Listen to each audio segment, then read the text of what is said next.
Thank you everybody for spending your Wednesday afternoon with us, right? It's Wednesday. It's hard to tell sometimes, but good morning, good afternoon, depending on where you are. I'm really excited to talk with you today. I'm actually wearing my Northwestern sweatshirt today. So I had to dig this out of the closet. I'm going to talk a little bit about my time at Northwestern, my career, and most importantly, I want to talk about you and, as you think about and prepare for the future and for your career. And before I begin, I want to tell you 3 things to keep in mind as you network and join more of these sessions. And these 3 things are, 1, most advice is fatally flawed. Okay.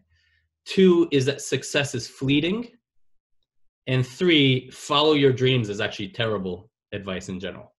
Okay. And you got to Northwestern today because you followed a pretty well-lit and defined path, right? A path that's been defined by variables with specific measures of success. So think about grades, your SAT scores, your extracurriculars, volunteering, awards, etc.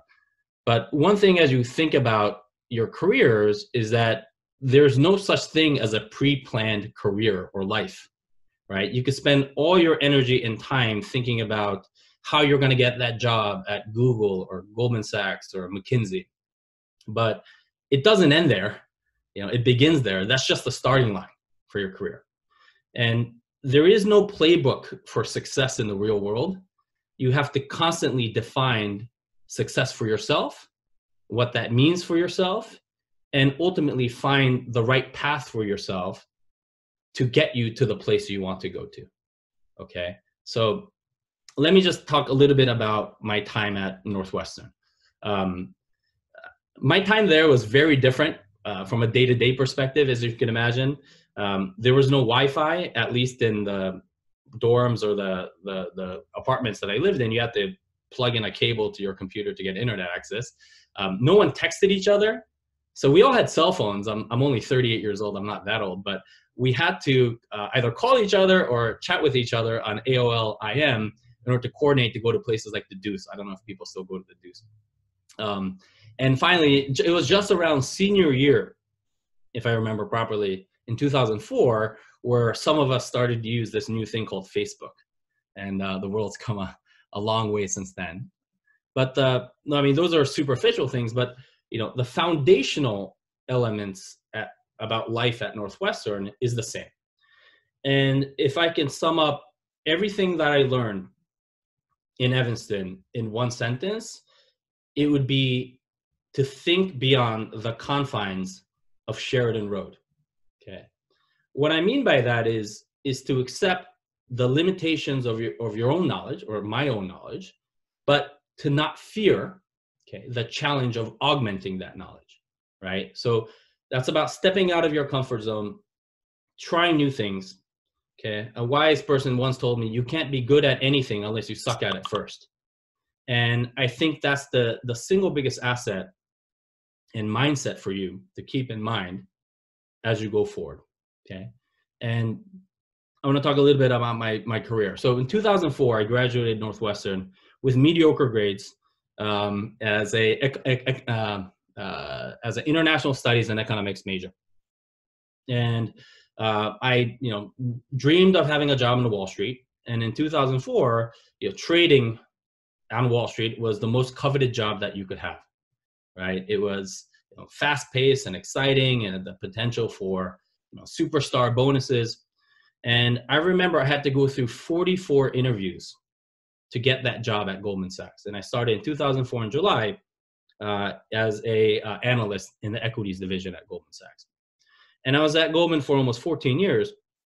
And what happened over that 14 years is probably going to be a common path for what you're going to see in your careers going forward as well. So in 2004, when I joined Goldman, there was roughly 600 people trading stocks, equities, on the trading floor at Goldman Sachs. When I left, there was 2. So 600 to 2. And it turns out that trading, especially in liquid assets like equities, is a job better suited for machines, right? So trading stocks, executing trades, connecting buyers and sellers turns out to be much more effectively done by computers than humans. So all these people, all these super talented people that went to all the best schools, or all of a sudden, their jobs are gone, right? 600 to 2. That means 598 people, roughly, had to go find something else to do.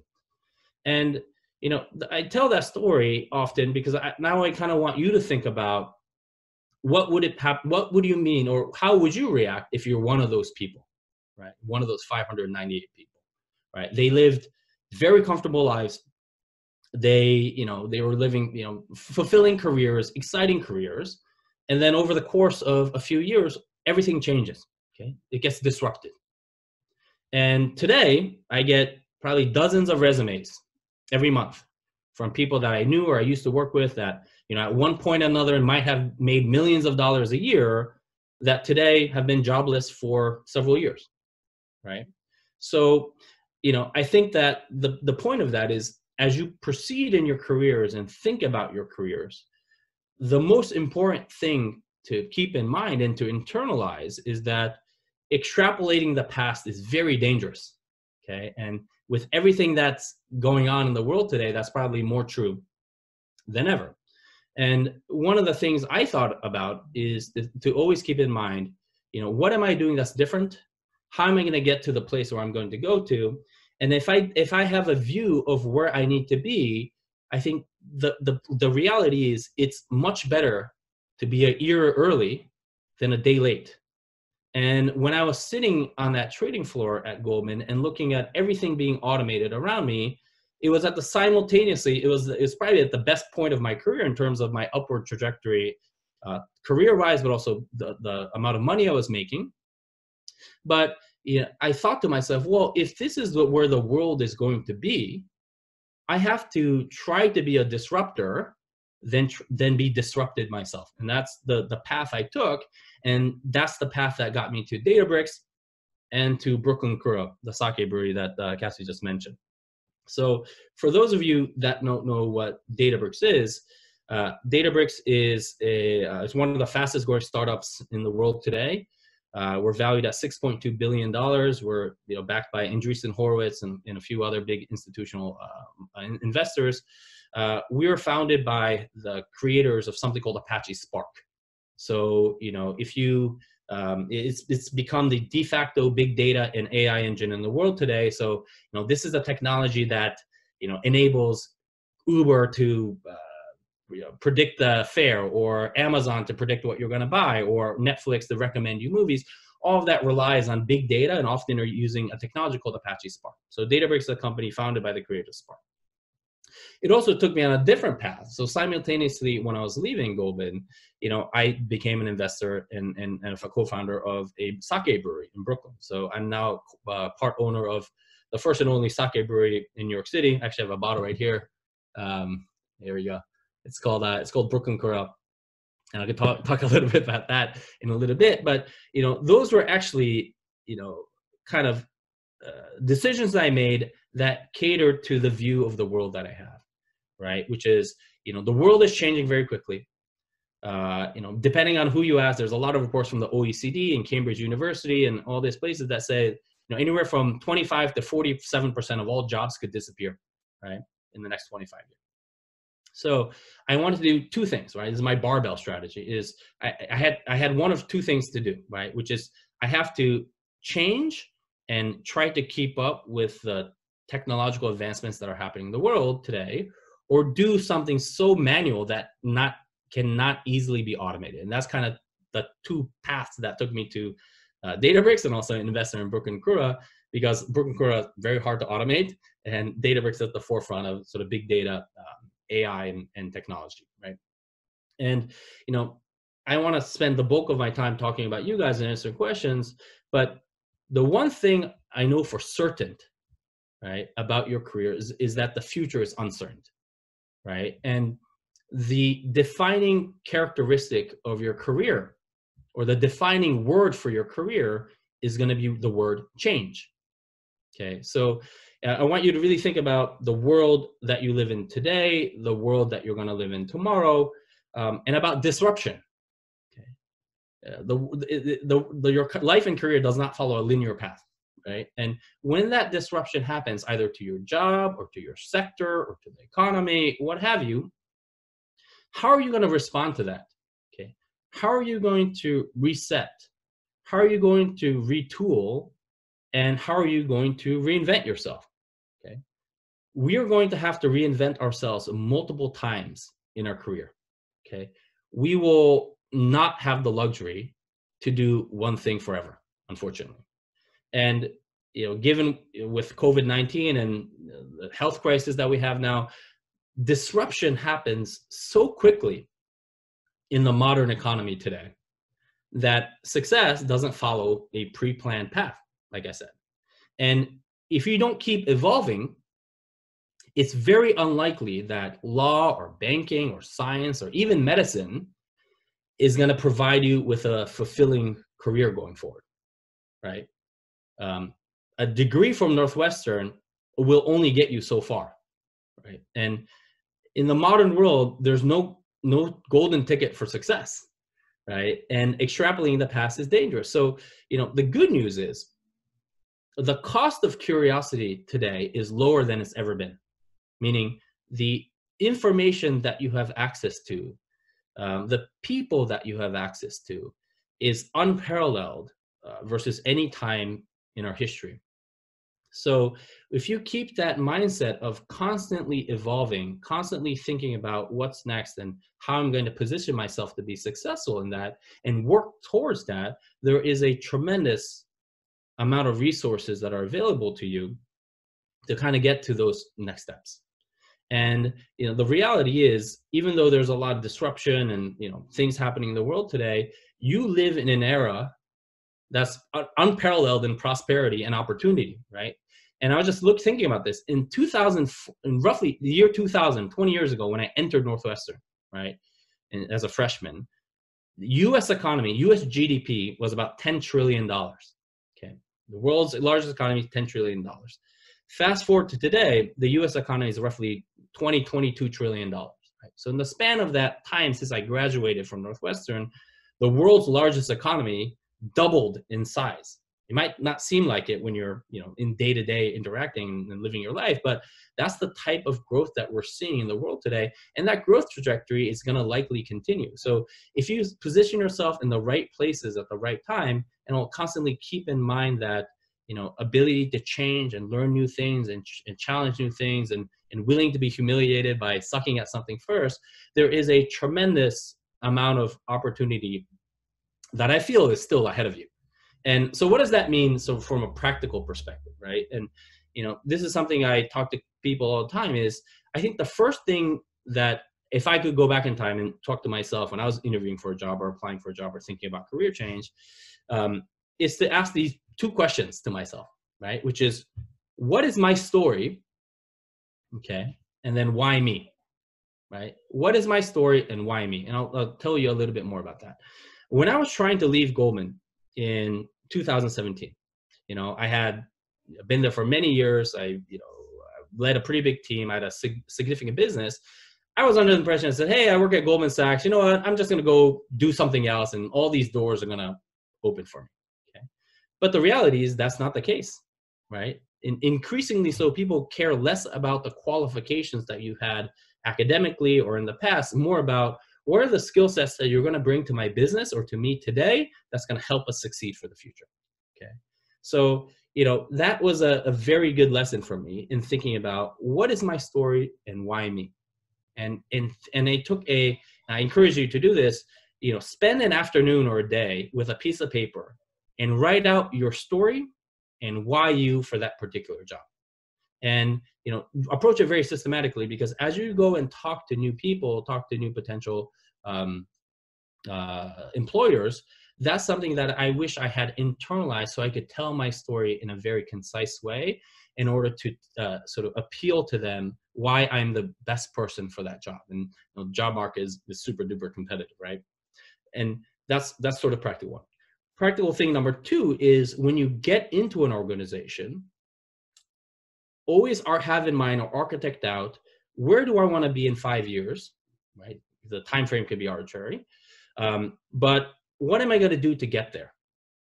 Okay, and this is why I go back to this, to the point I made earlier, is that, you know, most advice is fatally flawed. If you ask anybody about advice, you will inevitably get a set of sort of confirmation bias outputs, meaning it worked for me, right? So therefore it must work for you. This is what I did to be successful. But the reality is that is colored by such a unique set of individual circumstances that ultimately cannot be replicated, right? Or cannot be replicated, period. So when you seek advice, you should seek it in such a way that you should only take the bits and pieces that resonate with you, because your individual circumstances are going to be so different, and you should never take it as gospel.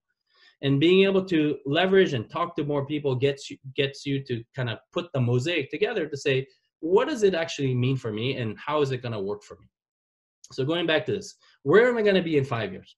Okay, what practical steps am I going to take to get there? It could be, you know, learning online or networking or, you know, trying new things, but that's something that you should always keep in the back of your mind, because you have to be prepared when things change.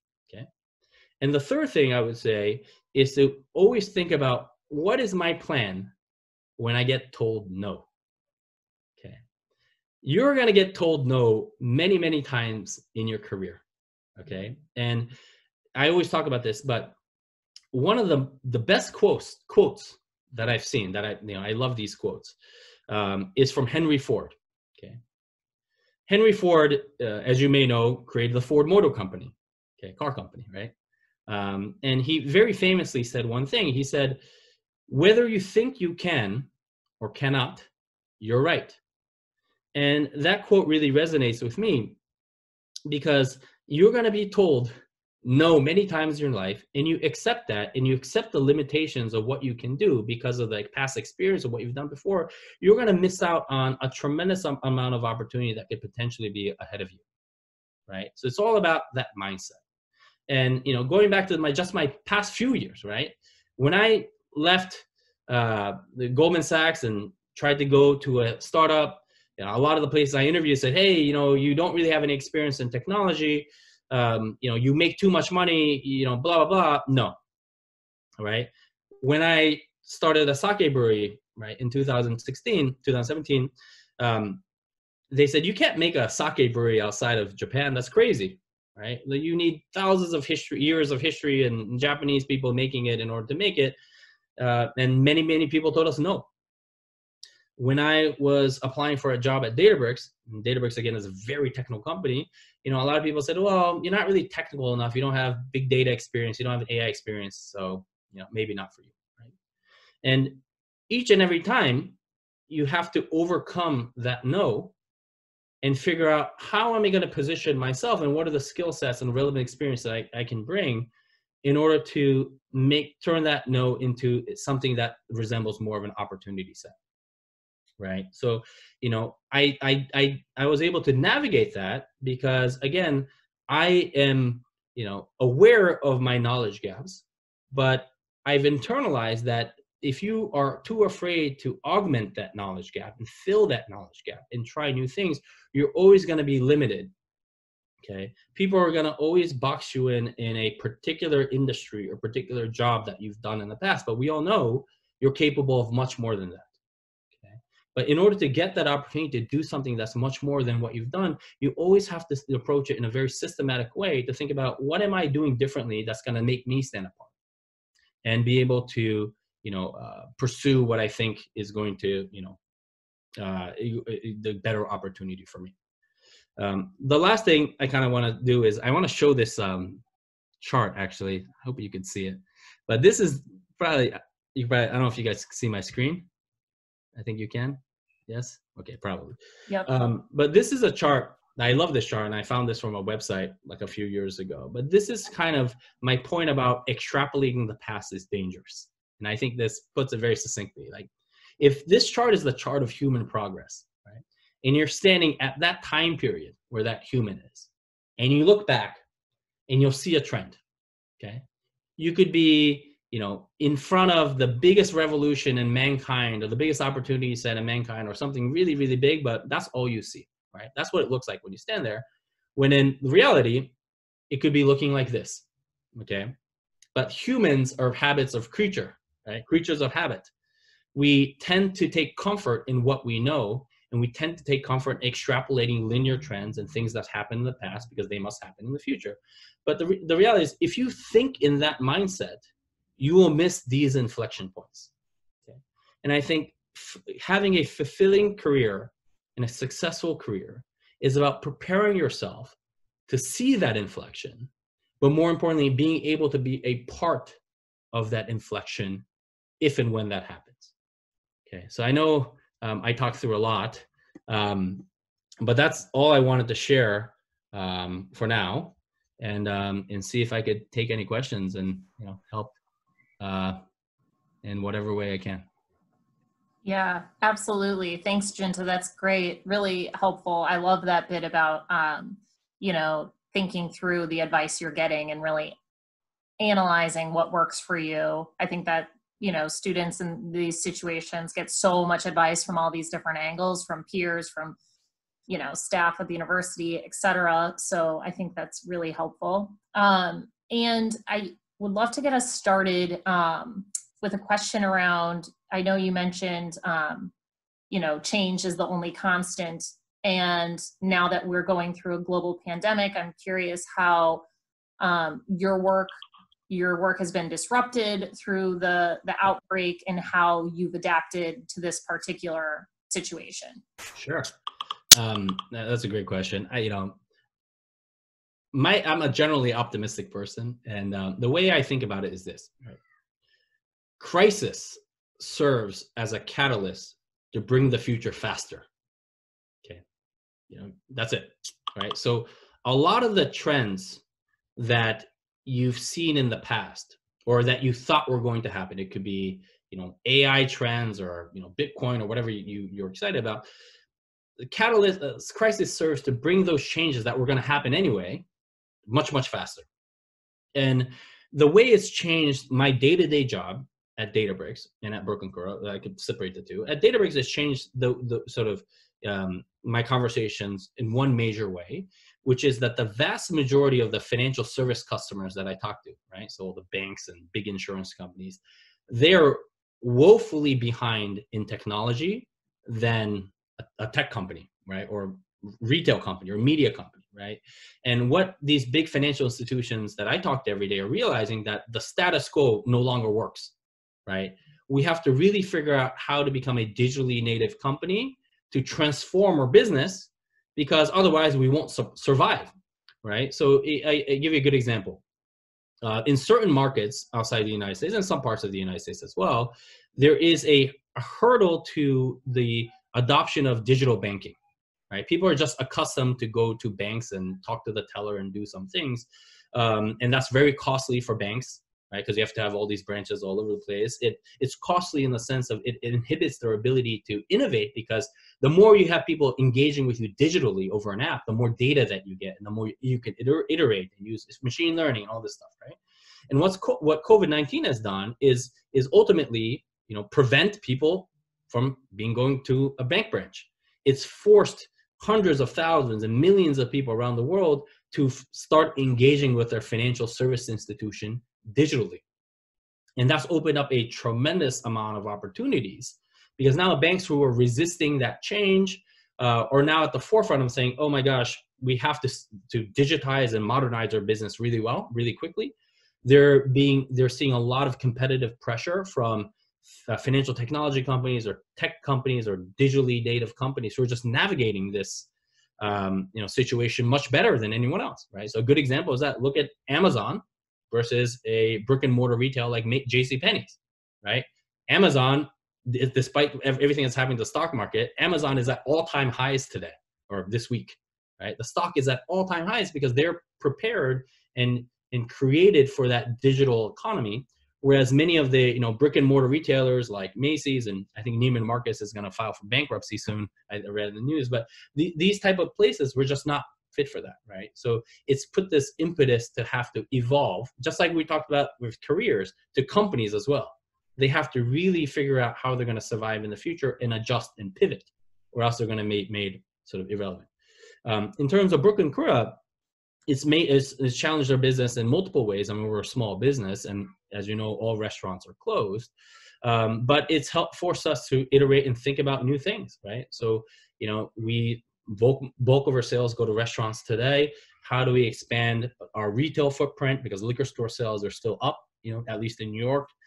How do we change our product line to appeal to more customers? Things like that. And I think there are elements of the crisis that's become, you know, that are probably going to change the world forever in small ways, just like 9/11 changed the world in small ways and big ways. And we're just gonna have to figure out how to navigate that, right? A very simple but a practical example of this is I live in New York City. Whenever I go to a supermarket now, there is now a glass barrier between the cashier and the shopper with that little hole. It's kind of like an ice hockey ring, you know, with a little hole that you could exchange money. I'm not sure if that'll ever go away, to be honest, right? And I think that's just one example of the small things that are gonna change throughout the course of our lives, probably, that's going to create challenges and opportunities for companies, for products, for people. And our job is to figure out how do we navigate that to make the most of it. Yeah, that's really helpful. Thank you for that big picture look at both of the different industries. So interesting. They're so different and how they're impacted. But the fact that you're adapting and evolving is, like you said, the constant between the two, which is great. I had a question that came in from a student who said, referring to your comments about needs for changing skill sets, do you have advice about whether spending time in college spreading out your studies to several different majors and minors, like majoring in econ but minoring in a couple of other things, is better or worse than diving really deep into just one area or major? Yeah, so my personal opinion is that you should expand your knowledge base as much as possible, because there are certain things that you might think are going to be very relevant for the future that could pivot, right? So, you know, there are, I'll give you a practical example. You know, in my day-to-day job, I interact with a lot of data scientists or sort of technical folks that grew up in the 90s in a particular coding language, right? A computer language that are kind of irrelevant today. So, you know, if they stop, you know, if they kept being content by just knowing that language, fast forward to today, that language is no longer used. And so I think it's better to expand it. Now, another practical reason for that is academia is the safest place to explore new things, right? So as I said before, there is no, you know, defined path to success in the real world. There, you don't even know, you know, the goalposts are constantly moving. The industries are always changing. You don't even know if what you're doing is the right thing or not. In academia, you have a very set path, okay? And you could course correct in the form of grades, right? There's constant feedback. Hey, you know, you try this, you're not good at this, or maybe, you know, you could, you know, improve upon this. This is the last chance probably in your life where you're going to be able to explore multiple disciplines, explore multiple subjects in a safe environment that helps you, you know, discover what you were interested in and what you're good at. So, in a long-winded answer, I think it's, you know, I think it's better to kind of broaden your horizons and see the picture, the right whole picture, than to focus on, you know, a very, very niche area. The other thing I would just say is that, you know, in the real world, there's always going to be someone better at you than something, right? So if you know, I would say if you're the, you know, best, if you think you're the best computer programmer in the world, there might be someone out there that's 100 times better than you, like just exponentially, you know, better than you. So from a hedging perspective, to me, it's better to kind of diversify, and the value in skill sets, I feel, is that the sum is greater than the individual components, right? We're not binary robots, right? Our ability to put together different disciplines and put that in our mindset and framework makes it more valuable, right? The sum is greater than individual components. So if you can learn more disciplines, bring that knowledge internally with that mindset, I think that's a much more sort of, you know, productive and a step towards success and career longevity than just focusing on one single item, being really, really good at it. Yeah, that's really helpful. That's great. And definitely one of the great unique aspects of Weinberg College, being able to study all of those different things and go into what you're interested in, which is great. Um, and Ashley sent in a question to the group. Ashley, would you like to come over the audio and ask your question? Sure. Yeah. I was just wondering if you could elaborate on how you made your transition into the tech industry, and how you kept your position at Goldman Sachs when you said like most people were let go. Yeah. Um, oh, I would say, well, okay. So a lot of the jobs disappeared, but the overall business was still growing, right? So anyway, that Goldman, but I'll talk about that in two prongs, right? So how did I find a new job? So I did the same thing as everybody else in that position, right? I've done something for 14 years and I wanted to pivot and find something new to do. So what do you do in that scenario? And to me, what I did was look for advice, right? So I called out my network. I talked to people. I said, what do you think I should do? Like, what do what are some of the things and, that you think could, help me pivot and all this stuff. And after I was doing that for a few months and it literally got me nowhere, I had this kind of epiphany. The first epiphany was that there is no golden nugget of advice, just in the same way there's no golden ticket for success in the world. You have to go find that yourself. The second thing I realized is that when you're looking for a job, the more specific you can be, the more people will be able to help you. You have to enable the people you're seeking advice from or help from to help you. Okay. And I was going around saying, hey, I have 14 years of experience working at Goldman. I want to work in fintech, right? Financial technology. And my friends would be like, oh, that's really interesting. Like, okay, let me talk to some people, and, got me nowhere. And one day I had this epiphany and I said, well, what if it was the other way around, right? What if someone came to me and I was at Goldman, right, and say, hey, Junta, and let's say this person worked at a consumer products company doing marketing for a soap brand, right? Dove soap, okay? And if this Dove soap marketing person came to me and said, Junta, I want to work in finance. And you'd be like, oh, okay, like I've known you for a long time. Like, let me know how I could. What part of finance do you want to work in? They're like, oh, I don't know, finance, right? That's very difficult for me to help that person, right? Because they have not done the homework, and they don't enable me to help them. So what I started to do, but if someone came to me and said, hey, Junta, I sell soap right now, but you know what? I want to move to finance. Specifically, I want to work in Wall Street in sales and trading, in the equities division. I want to trade international stocks, hopefully in New York, primarily covering the European markets, right? If someone came to me with that degree of specificity, I could be able to say, okay, here's 5 people that I can help you with. And that's the lesson that I learned there, which is once I got more specific, because fintech is a very broad topic, right? There's mortgage tech companies, insurance tech companies, name it, right? Companies like Robinhood and Wealthfront and Betterment that you probably have heard of potentially. So the more specific I got, it enabled my friends to help me, right? And navigate towards where I wanted to go. I said, okay, this goes back to what I said about what is my story and why me? What are my strengths? What can I bring to a fintech company? And when I said, hey, I want to work at an AI company that's automating, sales and trading functions specifically in fixed income. And that allowed my friend to say, hey, actually, I know someone that started a company to do exactly that. And that's how I got to the first fintech before I got to Databricks, through that connection, right? Enabling my sort of friends to help me.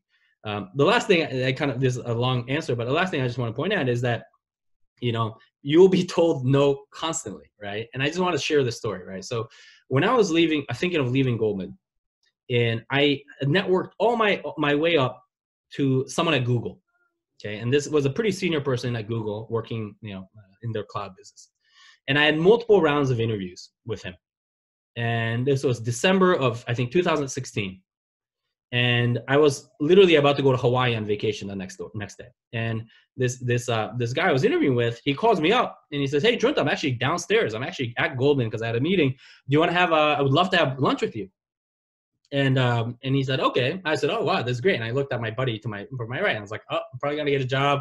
Like, peace out. I might never see you again. I'm going to Hawaii after this. And I get there and I sit down with this guy and he kind of looks at me and he goes, oh, I decided not to hire you. And I was like, oh, that's, a little bit different from the conversation I thought I was going to have. And I said, well, if you don't mind asking, like, why? And he said to me, I don't know if you could sell anything. And that was kind of an eye-opening moment because I was like, what do you mean? I run a sales desk at Goldman. Like, it's $100 million business. What do you mean I can't sell anything? And he said to me, well, here's what I think what you do in your business, right? And he kind of laid out exactly what I did. And he was spot on. And he goes, okay, that's sales on Wall Street. He goes, now sales in the real world, in tech world, looks like this. And he went one by one in the differences between the two, right? And he said, maybe you could do it, maybe you can't do it, but I could hire someone who's done this for 15 years, who's happy to take, the salary we're going to give them. For you have to worry about if you're going to be even good at it, or you're going to be happy with the comp, like all this stuff, right? So that showed me I knew sort of so little, okay, about what I was trying to go to, that I didn't even, like, I had so many blind spots, right? There's so many unknowns for me. And that was such a great lesson for me to kind of internalize and say, okay, when I look for a transition, I need to figure out and do my homework and understand the nuance of the entire ecosystem, right? And that's what got me to taking data science classes online. So this is 2016, I took data science classes online for a few months, and it was like pretty intensive. But I had to do that because at that time I said, I don't even know I don't even know what I don't know. I don't even know the vocabulary of what I don't know. And that lesson was super important to me. This is what I said about, it's better to be a year early than a day late. I looked at, my friends who are still at Goldman, who are content, making lots of money, or, how much they're making. They were just like, yeah, whatever. I'll just, focus on it when something changes. But the reality is you can't just walk out of Goldman and say, hey, I'm going to show up and, hey, I'm going to work at Google now. The world doesn't work that way. All right. So I had to take practical steps to learn about the things I don't know so that I could at least speak intelligently and credibly when I speak to someone that comes from a very different, very different field. Right. So that's how, I had to take practical steps to get to where I wanted to go, but also saying, hey, just because I've been successful in doing this in the past, that I'm going to be like, I'm starting from zero again, right? After I took an 85% pay cut when I took to that small fintech, right? So that's kind of what I was prepared to do. Now, how did I keep a job at Goldman while things were, changing? There was automation around us, right? In 2009, I remember one day when like 55 people I knew got fired in one day. But that's a similar story, right? It's all constantly about proving your worth and, being good at what you do and constantly reinventing yourself and figure out new ways you could add value to a company. A place like Goldman is a tough place to work, right? So they quartile you and your pay and your promotion and your, ability to stay or leave gets, it's pretty much like calculated, right? So they get rid of a certain percentage of people every year. And that was a constant, challenge and required a lot of energy and work. But I had to also take time away from that and kind of think about what's next. And that was one of the most challenging moments of my career, because throughout my whole career at Goldman, I kind of had this perception. It's like, well, if this doesn't work out, I could just go do something else, and all these doors are going to magically open for me, right? But that's not the case in the real world. You have to kind of prove yourself and figure out, why is it me? What is my story and what value can I add? And I hadn't thought through each of those steps and practically what I'm going to do to achieve those things that I wanted to achieve. Yeah, that's really helpful. Thank you. That's great. And we had some questions come in privately asking about how the fact that you do a number of different things, Junta, you have your day job, you have you're part owner of the Sake Brewery. How do you find time to balance these with your personal life? Right. So, to be honest, like my personal life was pretty challenging last year because I flew about 200,000 miles. So, one of the positives of what's happening right now is I get to spend more time at home and stay with my family. I think that's a, really, great question. But this goes back to two things. One, well, first of all, like I take a lot of credit. I get a lot of like social equity from like pretending like I do a lot of stuff. I actually do very little for the sake company. I don't even get a discount when I go there. I have to pay full price. So, that's for me. It's actually it's been a good perspective opener for me, because so much of my life I spent on Wall Street. And being part of the food and beverage industry, you just meet a whole new set of interesting people that come from all sorts of different backgrounds that are very different from Wall Street, right? In some regards, Wall Street is very cookie cutter. They all went to the same school. They always got the same grades. They're kind of the same person. Whereas food and beverages, it's just a completely different, animal. So that was great. And for me, that actually helped me get better at my job, because it's kind of an interesting thing. You see the world in a different way. Now, like talking about work-life balance, I think that's very important balance. And I don't believe that you should commit 100% of your time and life on work. I think that's preposterous, right? Like nobody, when you die, no one says like, I wish I worked for three more companies or 3 more years. Like that's not that important. I think, where the balance comes from in a practical way is to separate out when you're doing something for family, just do that. When you're doing something for work, just do that, right? And that way you could focus your energy and kind of separate the two, so that you can make time for other stuff. Now, the other thing is, I kind of mentioned, the low cost of curiosity today, right? We are so fortunate because we have the ability to learn and explore new things in a very low friction, low cost, and instant way that hasn't been available in the course of humanity. Right. So again, when I was kind of thinking, I was like, oh, I should work in fintech. I'm really interested in fintech. I could spend an hour, right, on my subway ride, right, to work, or at home, and I'm right before I go to sleep, just like reading articles, watching YouTube videos or watching videos from like Khan Academy or something like that to learn new things. Right. So we have this amazing ability now to condense, our exploratory phase of, being curious and looking for new things in a very consumable way. So why not take advantage of that? Kind of is my sort of, philosophy. So like I try to learn for 30 minutes every day. I try to learn something new about something completely random, right? Because I think that's really that collection, the mosaic of knowledge is very, very important. Yeah, this is great. Thanks, Junta. And another question we had that came through was about a different transition from what was your experience like transitioning from college to career?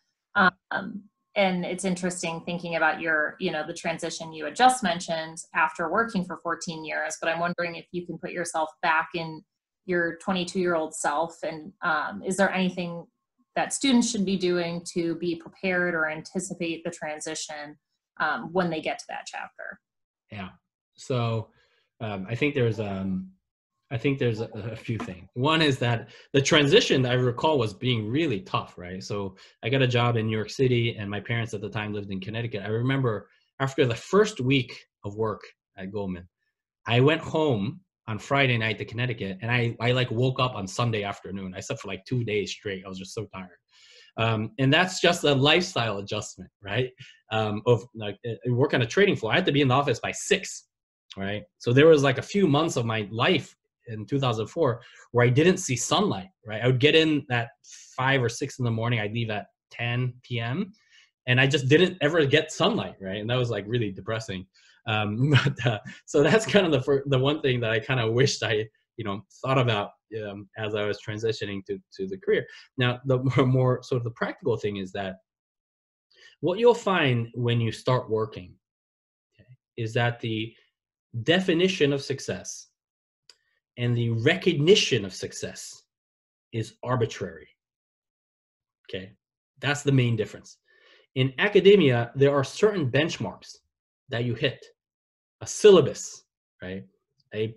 Literally a step-by-step guide of what you need to do to help you to be successful at what you're doing, the subject that you're studying. In the real world, no such thing exists, right? So you have to find what that was, or when you don't even get constant feedback, right? So it's like, am I doing something good, or something bad, or like, should I be improving upon that, and stuff like that. And it's like, oh, like, how do I get to the next level, and whatever. So much of life outside of academia, it comes down to subjectivity, relationships, right? Perception, all these things that you're taught in academia to avoid, right?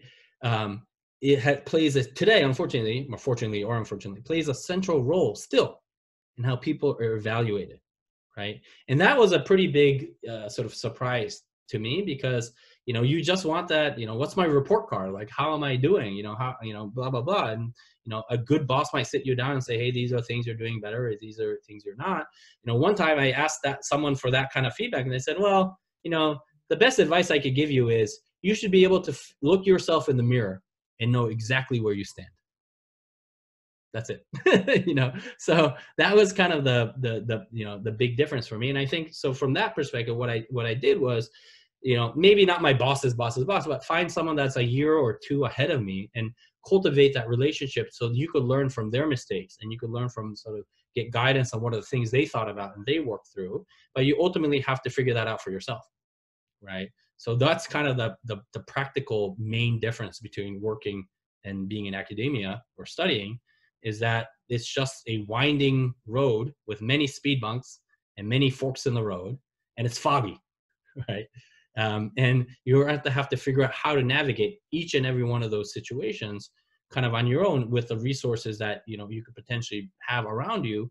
And those resources could be something technical that you could learn, or it could be human relationships that you could form to help you navigate that, right? It's not a clear cut do this and this and this. It's kind of a gray zone, and being able to consolidate that and internalize that in a way that helps you was super important. Yeah, that's great. And Junta, in follow-up question about like how you surround yourself with different types of information. This question was, as a Northwestern student in your day-to-day, how did you surround yourself with information that helped you see what was next? How do you tailor your news feed or try to engage in conversations with people working in different fields? Yeah. Okay. So at Northwestern, how did I kind of, sort of surround myself with like people that are, I think if you're naturally curious, right? And if you're curious and you think of some things and look for, like, I always say, like, don't look at what's happening, look at the derivatives, right? So look at look at the second or third order derivative, right? Kind of like COVID-19.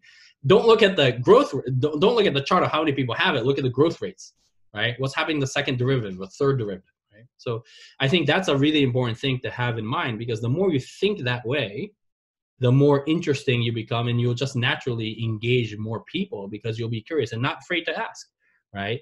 I kind of give you a good example of this, right? In financial markets, right? So oil prices yesterday, I don't know if you saw, hit negative $40, right? So a barrel of oil was negative $40 yesterday, right? It's just unheard of, right?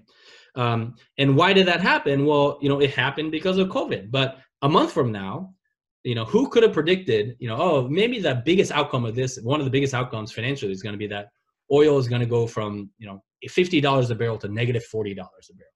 Right? If you said that 2 months ago, people would have written you off as like, what crazy nonsense are you talking about, right? But that's what happened, right? So for me, it's like, whenever something, exogenous shocks or things that happen, dramatically, try to go back and understand, like, what does that actually mean? What is that? Why did it happen? And what parallels can I draw where that could also happen? And if you have that type of sort of curiosity and mindset, I think you naturally attract yourself to people that are interesting, right? That want to talk about things like that, and learn for things like that. And how do you customize your newsfeed? I think that's a very loaded question, because there's a whole concept of like echo chamber, and maybe customizing your, Twitter feed is not, very good. But, I think for me, the best part of being at Northwestern actually was the network that I built, right? I don't kid anybody, I wasn't a spectacular student, right? I didn't take the hardest classes or get the highest grades. But I surrounded myself with a lot of interesting people, right? I got to know a lot of people. To this day, I still talk to many people at Northwestern.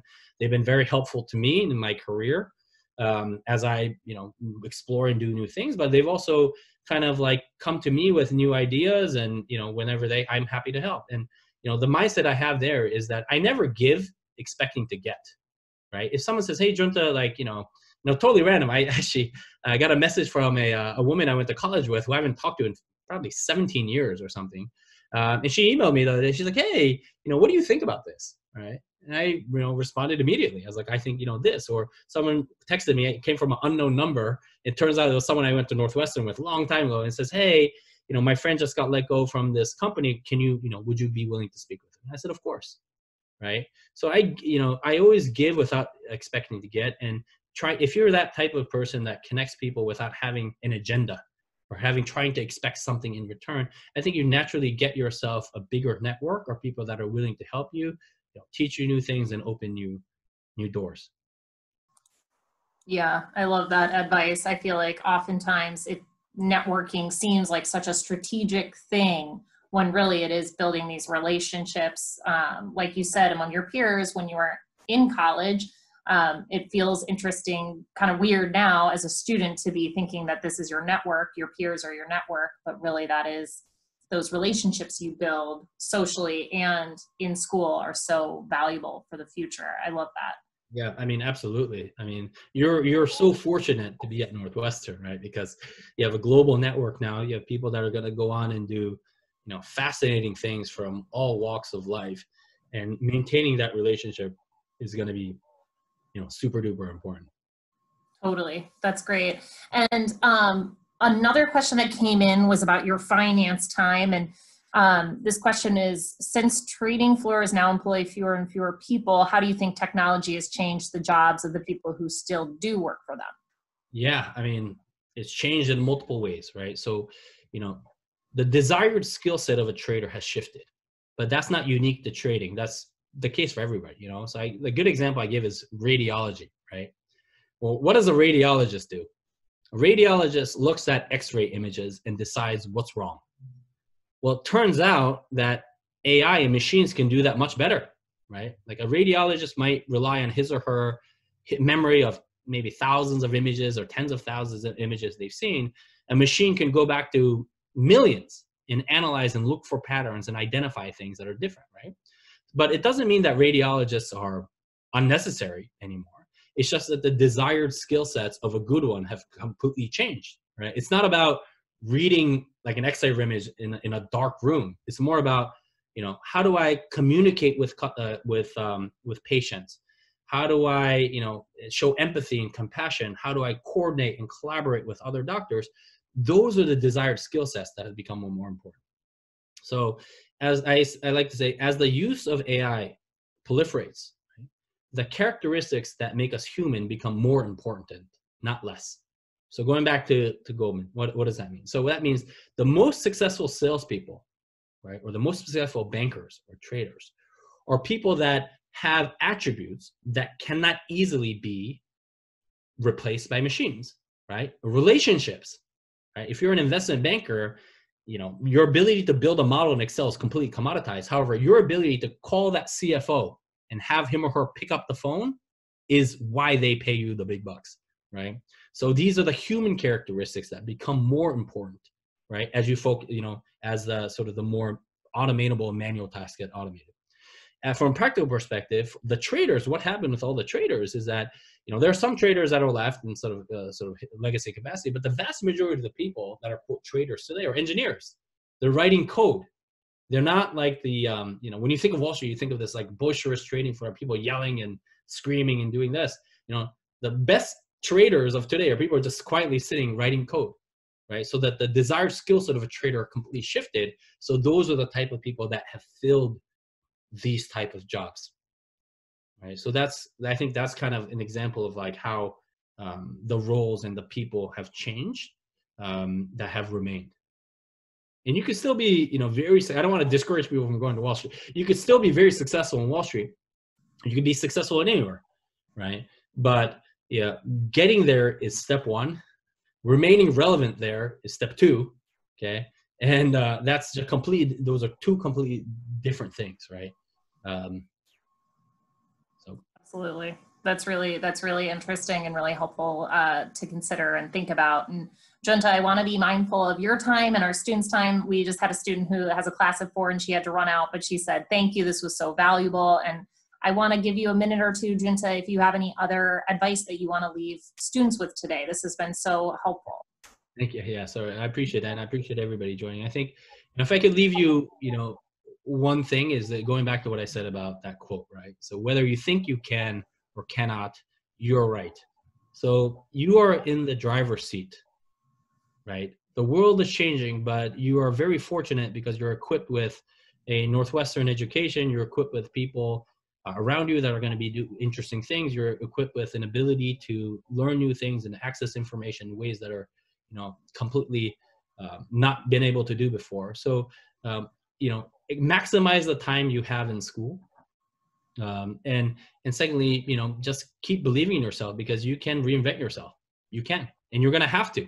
So there's no better time than the present to start thinking about that and preparing for that. So thanks a lot for your time. And if you're ever in New York, go drink some. We'll stop by. Awesome. That's great. Yeah, thank you so much, Junta. This has been a great session. We really appreciate you taking the time, and thank you to all of our students for attending. I will circle back with you all with some resources later today. So everyone, have a great rest of your day.